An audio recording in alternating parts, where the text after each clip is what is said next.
Okay, well, we are excited. This is a new year. We kind of took pause on this series in December and have relaunched it. And we actually have a pretty good lineup for the next 3 or 4 months. So we'll disclose what that is too on our monthly kind of client webinars, have some exciting things to share. But we felt like this message would be one that is super applicable as you start 2022. There will be obviously some Domani Care things interwoven in, but as you can tell from the topic that we're hitting today, how to be like Netflix instead of Blockbuster, we're going to be looking at this more an outside the industry case study. And what I would just challenge you to do as we go through this discussion, I love this topic, super passionate about it. In fact, I had some colleagues and friends that sent me other podcasts that I've been listening to on this incredible story. It strikes home for all of us because we've all lived in the world of Blockbuster and we now live in the world of Netflix. So we understand in real time how we changed kind of through this process and how business was able to do that. So I think it's going to be an exciting topic, but think about it from your business, whether you're at a cemetery, a traditional funeral home, a crematory, or anything in between, of just all of us need to be more like Netflix instead of Blockbuster. And you'll see why as we kind of go through the slides. It's pretty engaging.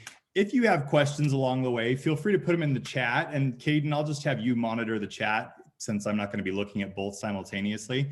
And we can pause periodically and just answer some questions. I want this to be engaging and of interest to you. I know you're dedicating time, even on your vacation, Brian, to be here. So we want to make sure that you're getting the most out of the subject. But let's dive in, shall we, Caden? You want to go to the next slide?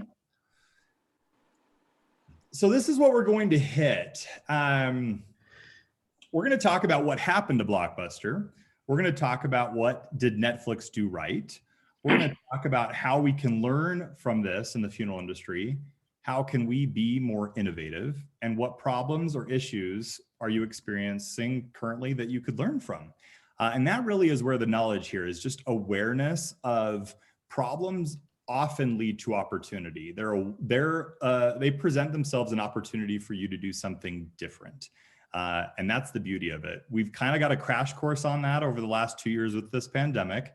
But I think even as this Omicron variant has manifested itself and created totally new problems for the travel industry and for workers all across the globe, we're having to pivot and adjust again. So it's a good opportunity to just pause, reflect at the beginning of this year and say, how can we learn through this process? Let's hit the next slide. All right, so the other cool thing, for those of you that have studied this subject, Blockbuster actually had a chance through this. There was a critical moment, and it actually transcended over the course of, I would say, a few years, where they could have completely shifted course, stayed in the game, and been able to still be a part of our lives. Netflix didn't just come out of nowhere. This timeline here is super high level. We're going to get granular on some of these events to talk about the moments that happened, but just look at it from a glance. First Blockbuster opens in 1985. Okay, so how many of you went to Blockbuster in 1985? It wasn't global yet, it wasn't national yet, but that was when the first one opened. 1993, Blockbuster reaches a milestone of 3,600 store locations. So that was when it was definitely ingrained in Americana. And that was what we did on Friday night, right? Got off work, went over to Blockbuster, and you just saw the sea of movies. You went to the new releases to see if there were any that were popping out because they had a VHS behind them, and that meant they still had availability. I remember that rush and also that disappointment when I would show up and all of the new releases were gone. It was a terrible experience, right? 1998 was when Netflix subscription service was launched. You probably don't remember that because I doubt many of us were the early adopters in 98. But that was when they first started, and we'll talk about why they started and how they came about. 2000, Netflix offers to sell to Blockbuster, so just 2 years after that moment, for $50 million. Blockbuster declined that offer. In 2003, Blockbuster announces major competitors in the rental market and they excluded Netflix from that list of competitors. So they were still very naive to what a potential threat Netflix was to their business model.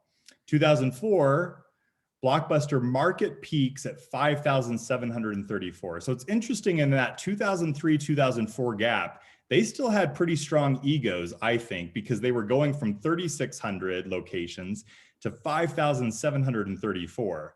That was why Netflix was not on their radar. It was in their blind spot because they were living high in 2003, 2004.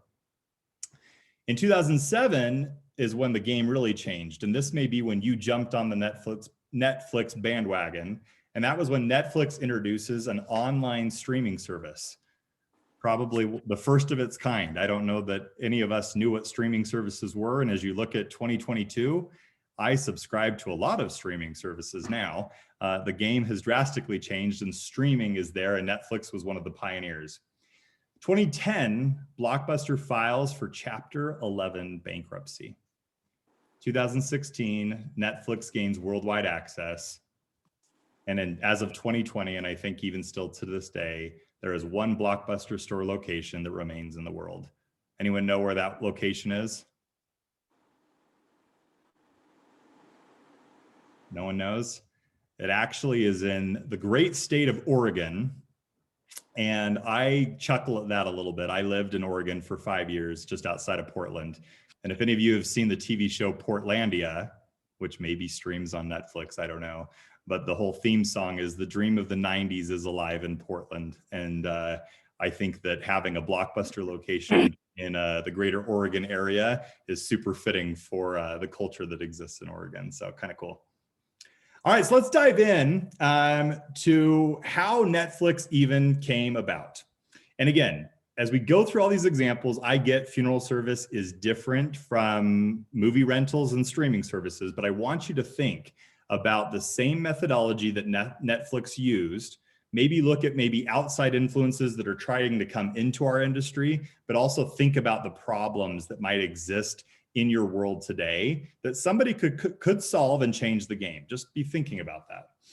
In 1997, Reed Hastings was his name, was charged a $40 late fee. The reason why we have Apollo 13 on this screen is because that was the movie that he got the late fee for. Late fees were a part of Blockbuster's models. That was where it was quite lucrative. They made a lot of money on late fees. If you didn't get it back to the store within the 24, 48-hour window for new releases, and a little bit later on the other movies, you were issued a late fee. And I think all of us racked up lots of late fees through that process. That was super frustrating for Reed to see that he got a $40 late fee. And so he got together with his friend Mark, and that is where they founded Netflix. And it was founded based on the fact that they didn't like the late fee model. They didn't want to be charged those late fees. And so one of their features of Netflix.com back then was to eliminate late fees. Okay, so this is where its inception began. So in 1998, when they opened for business, it opened as a DVD rental business. So it was very niche. At that time, we were still using VHS. And DVDs were there, but VHS was king. So they decided to kind of carve out this own little segment. I'm sure some of that had to do with shipping. I'm sure DVDs were much cheaper to send out than VHS tapes were. But at that time, DVDs were still quite expensive and they weren't as mainstream. So they kind of focused on that interesting little niche, but I think put a decent amount of strategy into saying this was the wave of the future. Eventually, DVDs would be in every household. They decided to take the risk anyway, and the rest is history, right? So go to the next slide, Caden. So it was in 1999 that Netflix actually began their subscription service, which there are a couple interesting things about this. And maybe this is when you jumped on the bandwagon. I think as you look at that picture of the envelopes, there were a lot of people that subscribed to that, where you could get kind of unlimited DVDs delivered to your home. There were no late fees.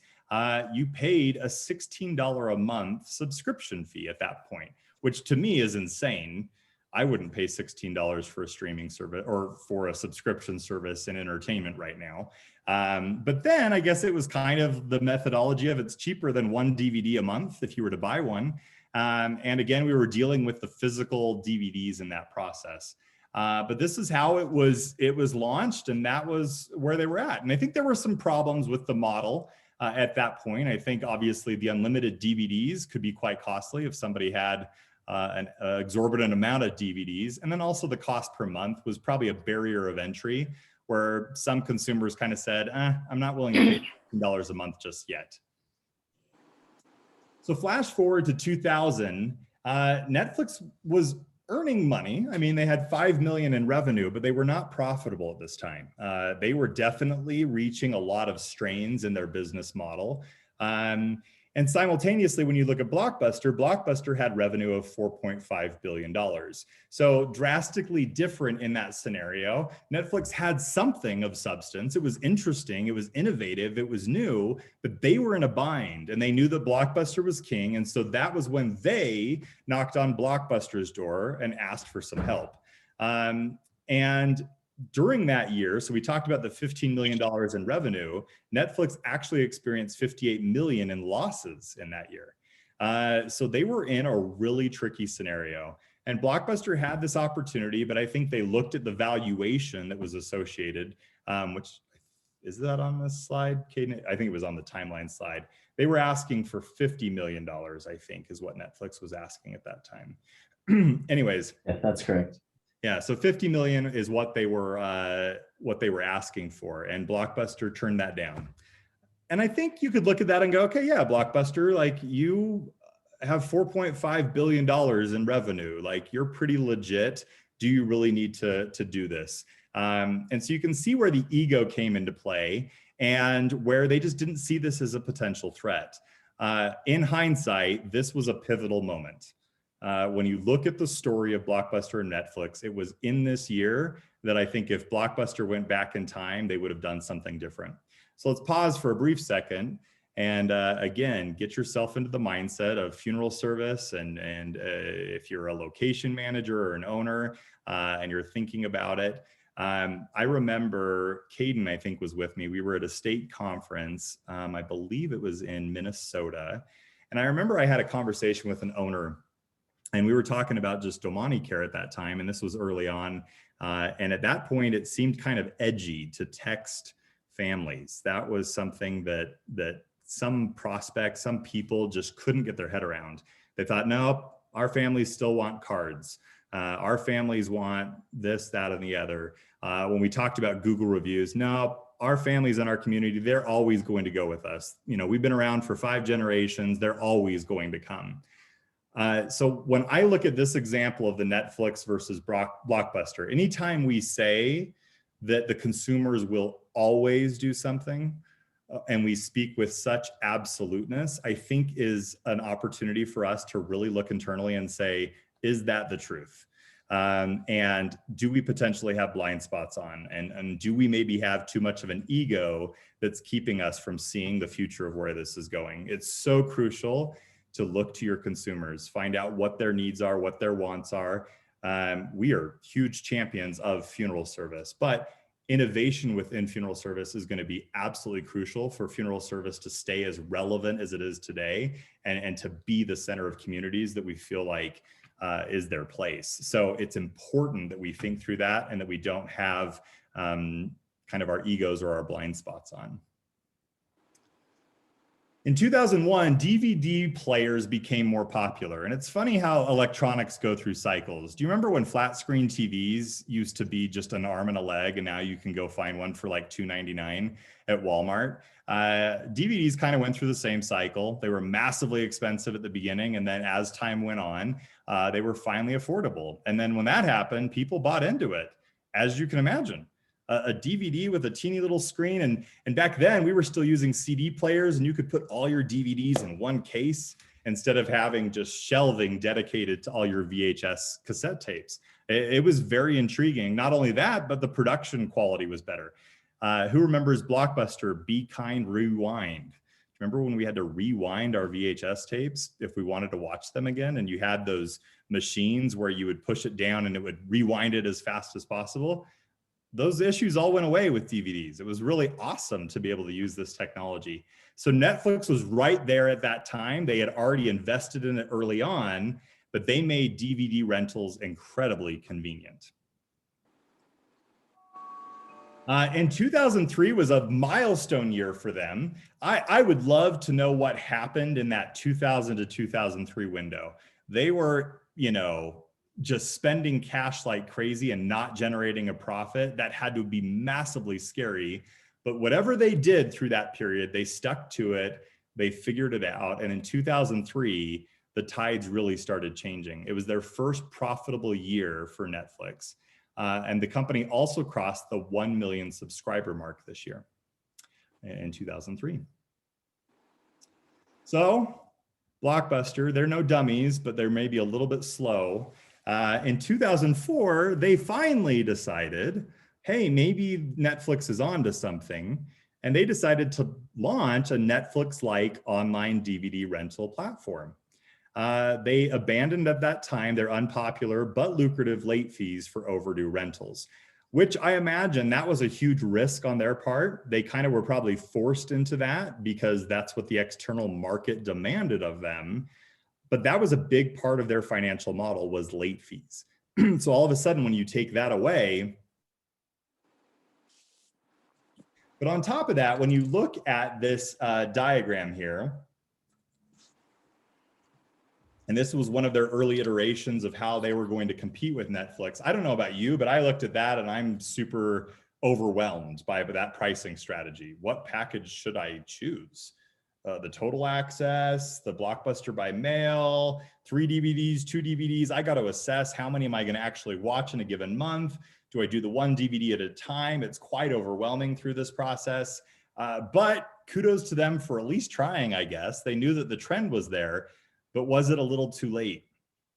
I think the answer is absolutely yes. 2005, Netflix revenue increased and Blockbuster's revenue decreased.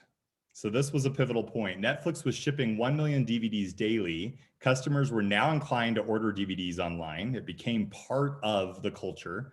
Blockbuster's brick and mortar film rental model was becoming obsolete. I remember still going to Blockbuster in 2005. They were still alive, and I was newlywed and didn't quite have the funds for unlimited DVDs to come to my door. So I do remember we were still Blockbuster fans at this point. But you'll see on the next slide, this is when I personally switched.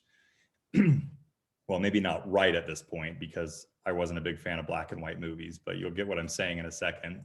Netflix launched their on-demand video streaming services. So finally at this point, internet streaming and internet speeds reached a level where streaming could be possible. And I think this was also kind of the period of the iPod, the iPhone. All of a sudden, people wanted more mobile experiences. They were okay with watching movies on smaller screens, on their laptop. They didn't need to be sitting at their home. They wanted that flexibility to exist. So they started with a video streaming service with a very limited library. They hadn't yet obtained rights to a lot of the popular titles. And I believe at this point, it didn't actually increase in their monthly cost for the service, but they at least dove in and started figuring out the on-demand video streaming service. So then what happened after that? Something pretty dang massive. This is when Netflix in 2008 signed a deal with Starz to bring more than a couple thousand movies and shows. All of a sudden, this was relevant movies that we actually wanted to see, not just the old streaming movies. At this point, Blockbuster's profits declined further, which I'm excited to show you a graph in a second of how this happened. Go to the next slide, Caden. And this was the big one. And I think this was the year that I know it was the year because we had just had my second daughter. I remember it vividly. And I think we were in kind of our paternity leave period where we were hunkering down. And I saw on my credit card company, they gave us Netflix free for, 30 or 60 days. And I got excited about it. And I think it was right after I had bought my first iPad. And I thought, oh, how cool. I can stream Netflix from my iPad in any room that I want. I can, travel with it. It was really exciting. But the big appeal here was when they signed deals with Disney, Lionsgate, MGM, Paramount, and Sony. Obviously, Starz was before that. This is a wild statistic. And I would love to know what it is today. I probably should have done the research on this because I'm sure the pandemic just blew this out of the water too. But Netflix grabbed 20% share of peak hour traffic in 2010. Now, what peak hour traffic is, of all people that are online in a given day, the peak hour is when the most people are online in a given day. And Netflix alone had 20% of the share of peak hour traffic. Isn't that mind-boggling how they were able to do that? It was in 2010 that Blockbuster accepted defeat and they filed for bankruptcy. So here's the graph. This is what I want to show you. So again, 1985, Blockbuster was founded. They had great success. Look at that. They went all the way up to an $8.4 billion valuation in 1994. I mean, tremendous. And it was a part, like I said, of Americana. This is what we did on the weekends, was absolutely go to Blockbuster. They had changed our culture in such a massive way. But so did Netflix. And look how they did it. And did they have the opportunity? Did Blockbuster have the opportunity at one point where this could have actually been Blockbuster's story that went from their 8.4 billion valuation to where it is in 2022 is a $282 billion valuation, just blowing Blockbuster out of the water. And it all came from a $40 late fee. That is where the idea came, and the rest is history. And we all know about Netflix and love it, and it is a part of our culture, to say the least. And certainly through this pandemic, lots of Netflix and chill happened, didn't it, over the last 2 years. So how did this happen? Let's just recap the story. Netflix never forgot what they were selling, and that was a more convenient way to get entertainment into your home.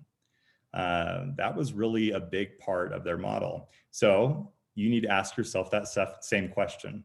What is your funeral home selling? What is the service that you provide? And is that still relevant and relatable to the families that are within your community? It doesn't need to be a more convenient way to do it, but ask yourself that. And I would encourage you to have discussions with your staff, with people, really get behind this, because that will help navigate you into making the right innovative decisions for your business. The other one, Netflix was willing to adapt. And I wouldn't even say willing, I imagine it is very much a part of their culture, is to adapt and to change and to innovate on a very regular basis. And so I would say incorporate that. You need to also be willing to adapt, because we have no idea what is coming down the pike. Sometimes we get glimmers of it. Blockbuster knew Netflix was coming down the pike, but I think this pandemic, it gave us a great example too.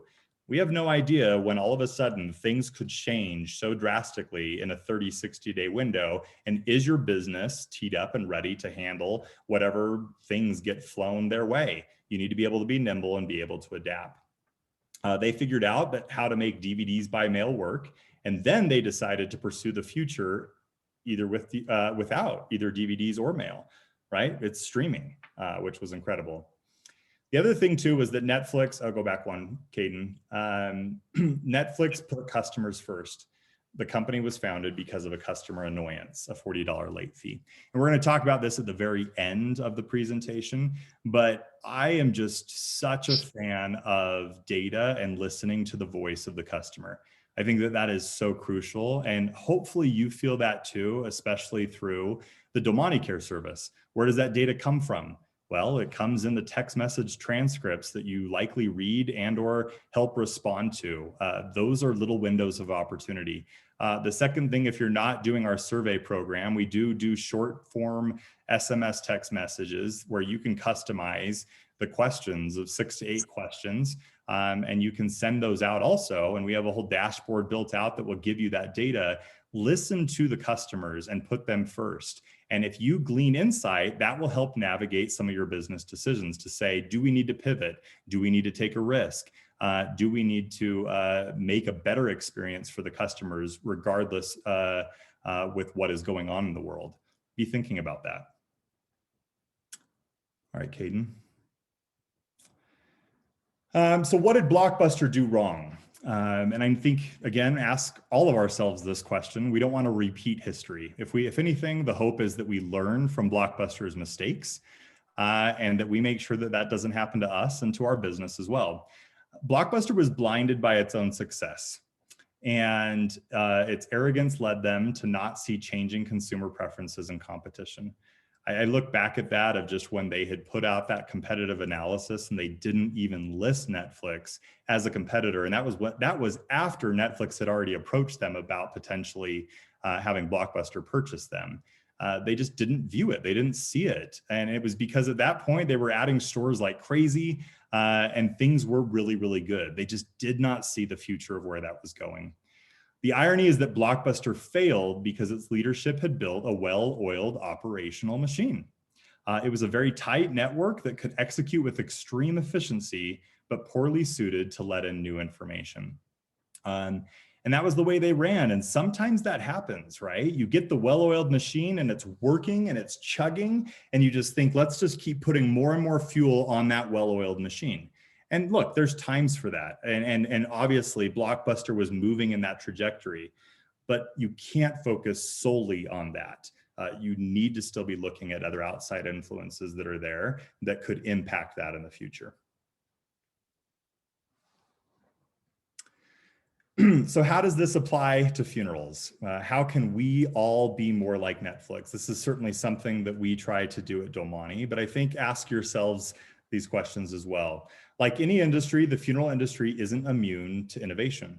And I am keeping a pretty good pulse on this, and it is fascinating to see the amount of venture capital, private equity firms that are coming in to this space, investing in innovative solutions. And some of them, I think, are potential threats to the traditional funeral home model. I don't think that obviously people are continuing to die. They will continue to die. They need a service through that process. So it's not like funeral service becomes obsolete, but are there new ways in which funeral service could exist in the future?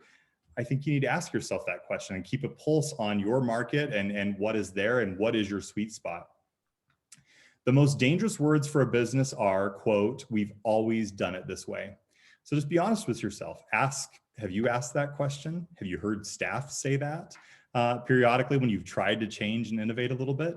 If you've ever said that, "We've always done it this way," that's a sure tell sign that you probably need to look internally and say, is that a potential risk? Are we going to repeat history?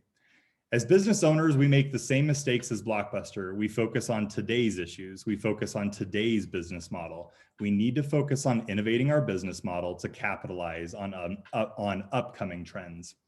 Once you spot an upcoming trend, so does everyone else. You don't have any competitive advantage on the trend everyone sees. The savvy CEOs realize that they have to guess at trends. It's a lot like catching a wave. If you aren't there ahead of time, you can't catch it. There is a bit of luck involved. You have to be smart enough to get lucky. So one of our goals too at Domani is to help in that. And I think that this is our first little attempt at bringing pools of people together, but I would love nothing more to create networks and communities where you can be ahead of those trends. And hopefully we can help because of our network and just the number of funeral homes. We now have funeral homes in all 50 states and Canada, and of sizes great and small. And so we also want to do a really good job of, while we are not a funeral home ourselves, if we can help gather information, help share what's going on in the market, best practices that are existing, we want to be able to help foster that type of community because we want to help you as a good partner. And if there are solutions we can do at Domani to help you, or if you have ideas on how you could utilize our tools differently, I want you to just know that we're 100% open to that too. This is definitely a partnership where we want to help each other. To further prove that, Domani is similar to Netflix, and I'm not going to praise ourselves and say that we have a $282 billion valuation by any means, but I think fundamentally, how did Domani come about? And similar to the founder of Netflix, where he had a $40 late fee that he was frustrated with, this is a picture of me and my dad. You might notice the little scar on the side of his face. When he was 43 years old, he was diagnosed with brain cancer. And I'm the oldest of 7 kids. And so as such, in my early 20s, I needed to be there by my mom's side and help fight cancer with my dad. Brain cancer is a terrible disease, as many of you know. I think 80% die within the first 6 months. We were fortunate that my dad lived for 3 years, but it was obviously challenging. And it's so interesting. About 3 or 4 days before my dad passed, he was in hospice at the home. And I remember I was at work one day and my mom called me and she said, "John, can you meet me at the funeral home? I really think that we need to go there and start taking care of dad's arrangements." We did not pre-plan. I didn't have any idea what pre-planning was, number one, but when you're fighting cancer and you're hoping that you're going to beat it, sometimes planning is the opposite of exercising faith when you're trying to beat it. So the timing, I think, was just off. We had no idea what options were available to us. And so I've always been super passionate about pre-planning from that personal experience. But I remember going to the funeral home, and the funeral home we went to was great. We're a traditional family and we did a very traditional funeral. The funeral itself was fine. There's some things that I thought absolutely could be improved. I felt at times at that point that they knew that death was inevitable, and it felt a little salesy to me. And I was very protective of my mom at that time and didn't want her to be taken advantage of as this future widow. And what I now know, now that I've been in this profession for over a decade, I know that that is never or very rarely the intent of our funeral directors and funeral homes. I think that we have such wonderful people that are service oriented, but you can relate to how I was probably on guard and kind of defensive and skeptical with my mom. But ultimately the service went great. I have no complaints about that. For me, and where Domani Care came to be, and where our grief platforms and things of that nature came, was because after the service, we fell off this cliff into this great abyss of trying to navigate everything after the service. And that was really, really challenging. And I just didn't know what I didn't know. But since I dove into this profession, and I definitely felt kind of called and propelled to come into this profession. And I worked for a pre-planning company for many, many years and really learned all that I could through that process. But it became very aware that there was an opportunity to change and innovate in the aftercare space, that people weren't getting the support that they needed, that after the service ended and families and everybody went back to normal and the funeral home has moved on to the next family, that aftercare family has been just left in this great abyss to navigate it on their own. And so that was ultimately where Domani Care was birthed. And it's been so cool to see that completely change. And I hope you've felt that impact as we've been able to have the honor to dialogue with those families. We love it so much. And we saw insane amount of growth and traffic just in December alone with the volume of messages we were able to read and respond to and connect with. It is deeply meaningful work for us. And it's fascinating that, sometimes the first message, it's well received, but it isn't until, the message at the 6-month mark where all of a sudden insights come out and other opportunities to be able to serve the family come into play. We find that in keeping that relationship alive. So there's a lot of exciting things that can be done. But it was, again, Domani was solved based on a customer problem. Now, I don't think we should be looking at just lots of new startups to come in and solve these problems. I think it's important for you to ask yourself, what customer problems can you solve even within your own organization? What tools do you have at your resources? How can we leverage those? And again, that's where our desire at Domani and Domani Care is to help with that. How can we help? Let's brainstorm. Let's get with the account managers. If you need to, I will make myself available at any time to say, hey, let's listen to the customer problem and let's figure out solutions to help make this better and make this right. And that is what is going to completely change the game in the future, in my opinion.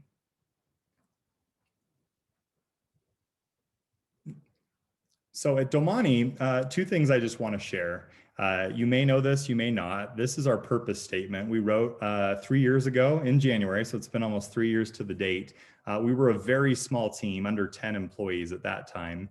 But we penned our purpose, and not that we were anything close to the founding fathers, but it felt like that moment a little bit in our company's history to pen what is our purpose and what do we want to do. So if you aren't familiar with it, this is what it says. It says to lead the funeral profession by providing a better way for families to prepare for and cope with tomorrow's loss. So at Domani, we're committed to always finding the better way. And we were very intentional about this because we didn't want to be just this one-trick pony that does something that changes the game for a period of time and then becomes extinct. We always will be looking and innovating at what is the better way. Who knows what happens with text messaging 10 years from now? I don't want us to be so married to text messaging that Domani goes away and we can't help in this. We need to find the better way through that process and be able to help in that regard, both on the preparation side, but also on the aftercare side as well. The second slide here is on our company values. Lead with positivity, create exceptional value for our customers, be quick but don't hurry, take ownership, build and strengthen relationships, innovate and be bold, and win with the best people. And we have a few employees on and team members on this Zoom today, but we review these often. We definitely review it in the hiring and training process, but we review this in our company meetings. It's hanging up in our offices. We talk about it on a regular basis. We want to be very intentional. The one we kind of highlighted here is to just innovate and be bold. Innovation is a part of us. And we're now to a place where we can do even more in that innovation period. I'd say the last year and a half or so, and as we navigated the tremendous growth that we have seen through this pandemic, we were very focused on growth. Innovation was always there, but we were focused on growth and how to make sure that the partner portal existed, that we could do all that we needed to do for our funeral home partners, regardless of the volume that comes through. And we feel like that is in a phenomenal place. We really feel like it's terrific. And we have a huge commitment in 2022 and beyond to continue to innovate. And you've seen some of that innovation through surveys. I would say that that's just scratching the surface of some of the things that we have up our sleeves. So we're excited about that, and there will be opportunities. We would love, obviously, to collaborate with you, get your feedback through that process, find out if it's of worth. We don't believe we have all the answers. If you have ideas and ways that we could help you, we'd love to hear those as well, so that we can have that mutual commitment to innovating and making sure we're there for the customers. Next slide. So we're going to close out with this, and this is a book that several on our team have read that we love, but it's just How to Be Innovative. I highly recommend it. Again, if anything has sparked an interest in this webinar and you want to get into an innovator's mentality, maybe you haven't been there yet and you need to be, and you want to double down on your commitment to do so, I would recommend purchasing this book on How to Be Innovative by Clayton Christensen. He comes from the Harvard Business School. He also created the Innovator's DNA. But in that, he talks about these 5 things: associating, observing, questioning, networking, and experimenting. These are the ways in which you can be innovative. So I wanted to just recap just a quick paragraph for each of these, and hopefully they resonate with you. Associating. Innovators are good at associational thinking, or simply associating. They make connections between seemingly unrelated problems and ideas and synthesize new ideas. I would frame associational thinking by asking this question: has somebody else in the world solved a problem like this before? It turns out that most problems have been solved before by somebody in a different environment. Associating that other experience to what's going on in my world may make me look brilliant, but in reality, my brilliance was in seeing that this had been solved elsewhere. Let me just share an example of this. This is where Domani Care kind of came to be as well. We obviously had a problem that we wanted to solve in creating a better aftercare experience and communication methods that were more effective. But we decided to start this business in Utah. I had lived in Portland before that. I grew up in Seattle, but we chose Utah If you're familiar with this area, we landed ourselves kind of in the heart of what the tech world calls Silicon Slopes. So kind of a spin-off of Silicon Valley. But we live in a robust tech community that services a lot of different industries. And we've done this because of this very thing. Has somebody else in the world solved a problem like this before? And I remember talking to a friend that was using text messaging in their sales efforts, and talked about booking appointments and things of that nature. And it was super intriguing to me. And that was what said, hey, we should try this in the funeral space and see how it works. The rest is kind of history from that. But it wasn't that we were the first people to create text messaging from a business to consumer standpoint. There are several other industries that do something kind of similar. We needed our experience in the funeral profession to tailor it to what would be necessary for this demographic, but it definitely exists there. And so ask yourself that too. Who else can you associate with? And again, our hope is that Domani, we are also people that you associate with, that we can help give you that insight as we kind of keep our ears to the ground on what's happening in other industries. The next one here is observing. Observing and questioning go hand in glove. Innovators observe things, then question why. If you want to be an innovative person, when you see things, you have to pay attention and then wonder why. A good illustration of observing and questioning is Scott Cook and QuickBooks. By observing and questioning, he developed an important insight into why the owners of small businesses typically wait until the last minute to update their books and file tax forms. Most people would say they are just lazy or undisciplined, but Cook observed what was happening and asked why. And the owners replied, every minute I spend doing my taxes or my books, I'm not with a customer. So bookkeeping is the last thing I want to do. For Cook, that produced insight that led to the development of QuickBooks, which greatly simplifies small business accounting. Again, I would hope to think that Domani Cares helped in this as well. The number of times I talked to funeral home owners that when I would say, well, what are you doing for aftercare? And they'd kind of give me this look and shrug their shoulders and go, not as much as I should. And it's because I need to help families and at need, and our staff is overwhelmed and this and that and the other. We wanted to step in and said, hey, this is a place that we can help. I'm not a funeral director. I can't meet with the families. I can't embalm a body. I can't do those things, but this is something that we knew we could do to help you out and hopefully save time through that process. So client satisfaction surveys is one thing. What I said earlier on and what I would encourage you to do with Domani Care. So bringing this full circle, Domani, our partnerships with you and the opportunities that present themselves. The biggest thing here, and if you're not doing it already, making it a best practice is listen to the voice of the customer. That is where your insights are going to be gleaned. You may think you know where they're at or what they're thinking or what they're feeling, but that may have changed. It could have changed in the last 2 months, to be quite honest. How are you getting that feedback? I would definitely encourage word of mouth, talking to people within the funeral home, but leverage Domani Care as a tool. Definitely dive into the responses that you see from our responders. But the other one, if you haven't implemented surveys yet, I would encourage you to do so. We will be happy to give you this for a free trial.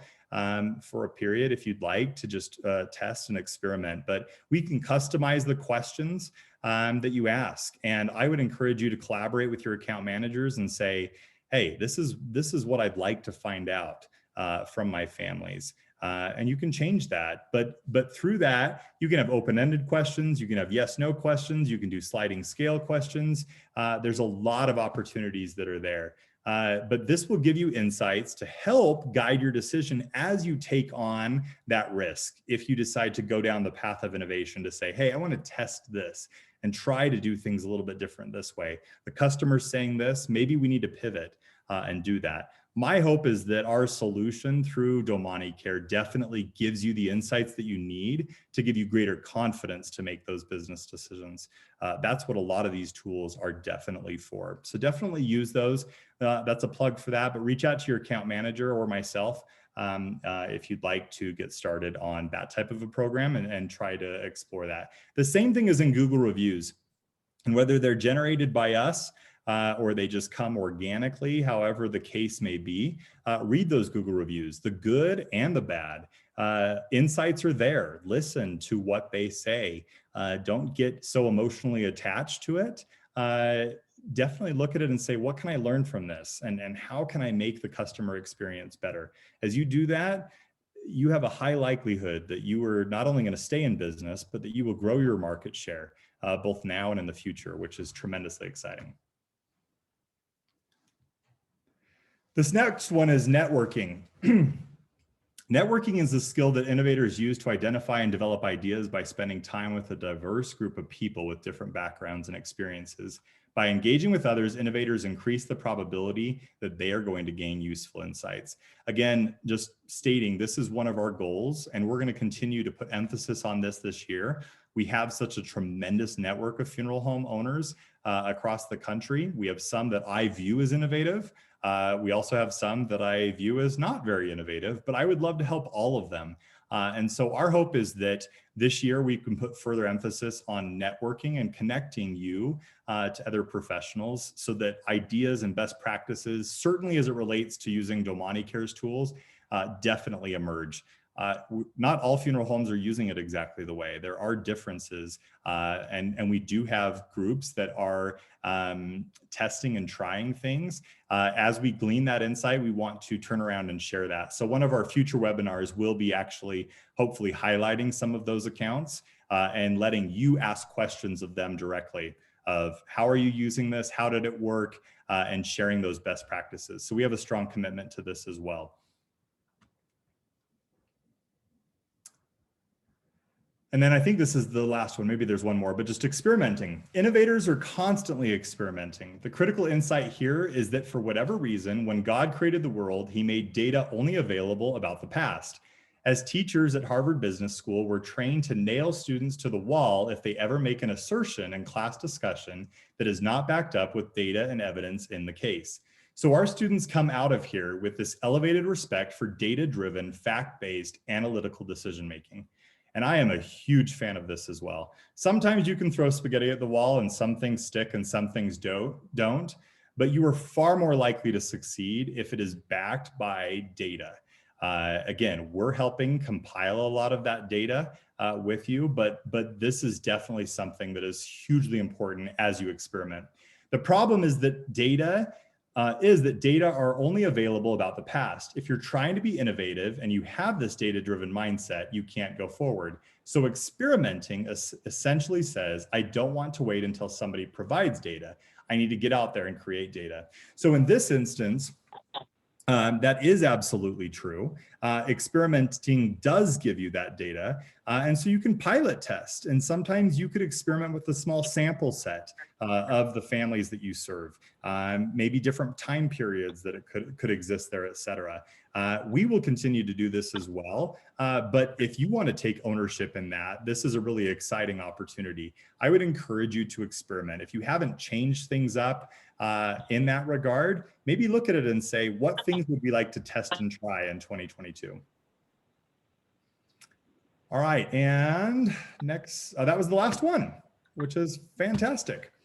So anyways, hopefully you took this trip of nostalgia with us a little bit. The how to be more like Netflix instead of Blockbuster is where we started. And hopefully, if nothing else, it was fun to reflect and reminisce and kind of see how history has played out. But my hope, obviously, is with this time that you were able to kind of put this hat on of asking yourself how you can be more innovative in your approach. Maybe look and reflect and say, how have you done it in the last couple of years? It's forced people to be innovative and to do things different than they've ever done before. But also look forward to the future and say, how can we make this a part of our culture, a part of our team, a part of our mindset, so that you continue to innovate and grow and progress in the future. So anyways, I appreciate you dedicating some time today. We will send out a recording of this webinar so that you can kind of see it. If you'd like to share it with staff or things of that nature, by all means, feel free to do so. But just wanted to close out. And if any of you have questions for me or comments or thoughts, we're here. And if I don't have the answer, we have a lot of some members of our team here that would be happy to help you. So any questions that we can answer at the end of this?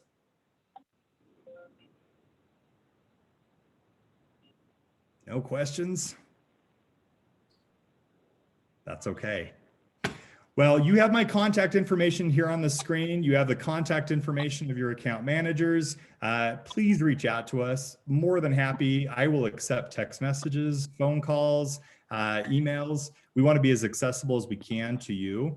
So feel free to write that down. Again, we'll send this so that you have that. But want to keep that conversation going. And if we can be of help to you in 2022 and beyond, it would be our pleasure to do so. So we appreciate you, your partnership, your friendship. It means the world to us.